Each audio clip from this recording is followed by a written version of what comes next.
Hey, thanks for making it to Veterans Info Tap. I'm glad you made it. There was a piece of legislation that was pushed out a while back, and it was a bipartisan effort. And the piece of legislation was called the Veterans Restitution and Justice Act. Now, this was a really good piece of legislation.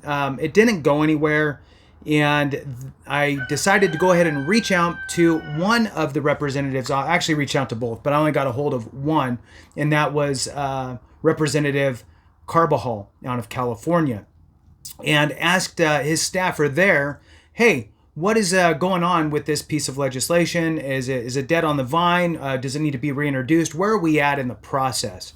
And basically, it died last year, and the Congressman Carbajal, is fully planning to reintroduce the bill this year.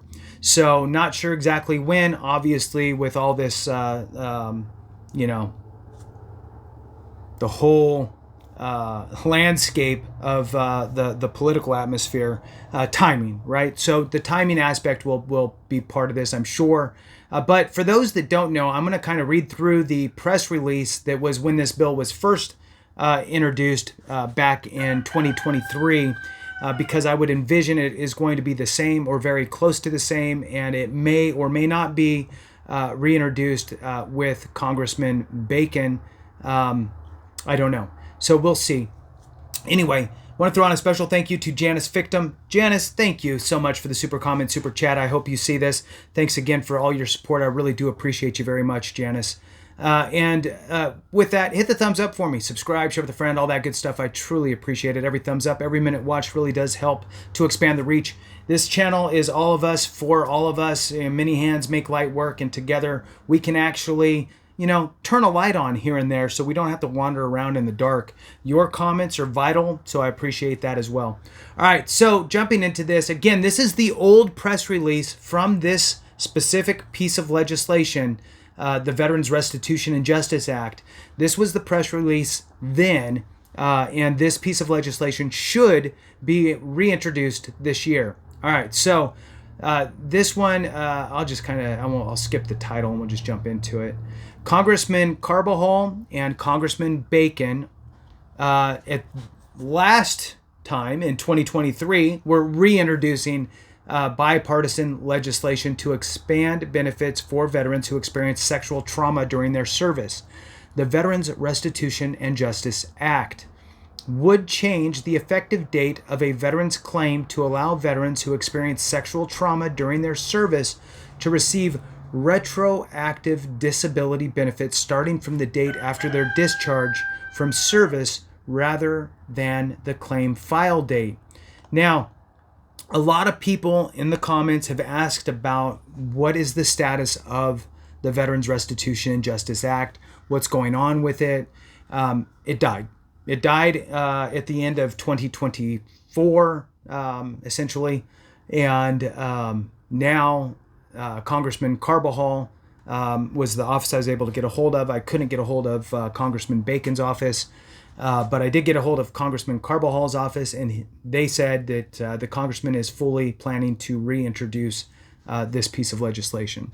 So let's move on and talk about it a little more from the previous press release. The Veterans Restitution and Justice Act, first introduced in 2022, has also earned the endorsement of Veterans of Foreign Wars, the largest and oldest war veteran service organization in the U.S. The bill would change the effective date of a veteran's claim to allow veterans who experience sexual trauma during their service to receive retroactive disability benefits starting from the date after their discharge from service rather than the claim file date or the intent to file date.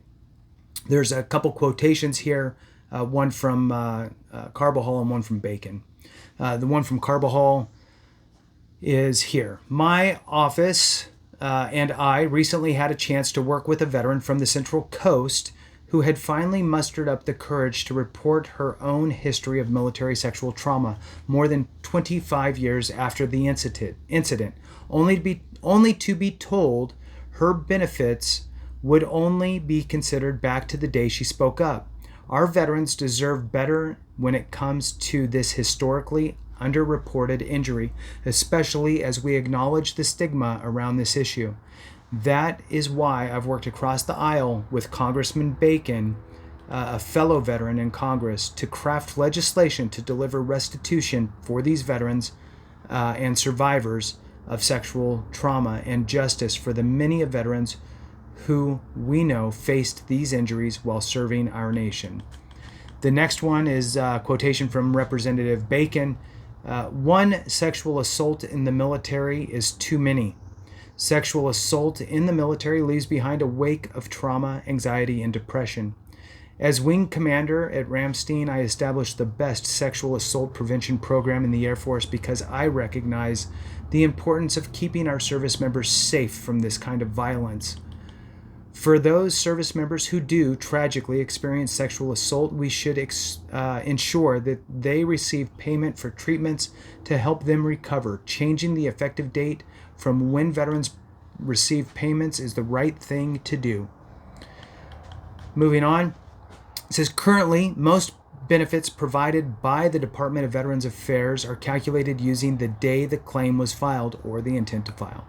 But with survivors of military sexual trauma, including unwanted sexual contact or advances, there is a historical trend of stigma and underreporting, meaning veterans may wait years before filing a claim.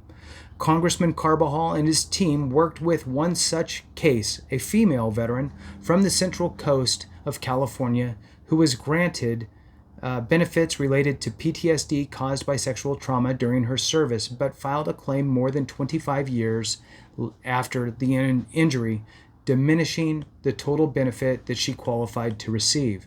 The bill has earned the endorsement of the Veterans of Foreign Wars, the largest and oldest veterans service organization in the U.S. There's a quotation here from the VFW.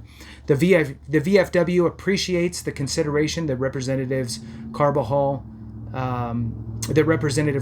put into drafting this bill, as MST is a priority for our advocacy efforts. The VFW continues to advocate in favor of the earliest dates possible for all service-connected disabilities at the Department of Veterans Affairs, has implemented processes to determine the effective dates of compensation.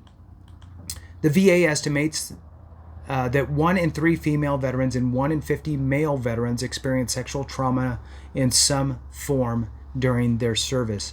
In certain cases, like exposure to Agent Orange or other toxic chemicals, the VA has granted retroactive benefits, but no such retroactive ability exists for claims related to sexual trauma, despite the enduring effects these injuries can have on a veteran.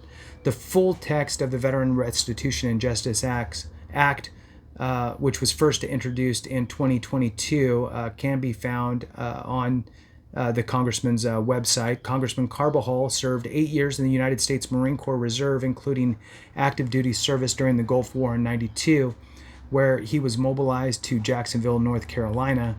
Congressman Bacon served in the Air Force for nearly 30 years, retiring as a brigadier general in 2014.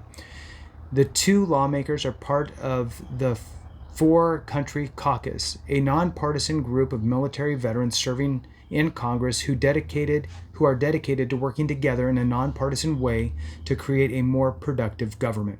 With that, thank you so much for watching. I appreciate you very much. Have a great one. And remember, if we don't take care of each other, something went wrong.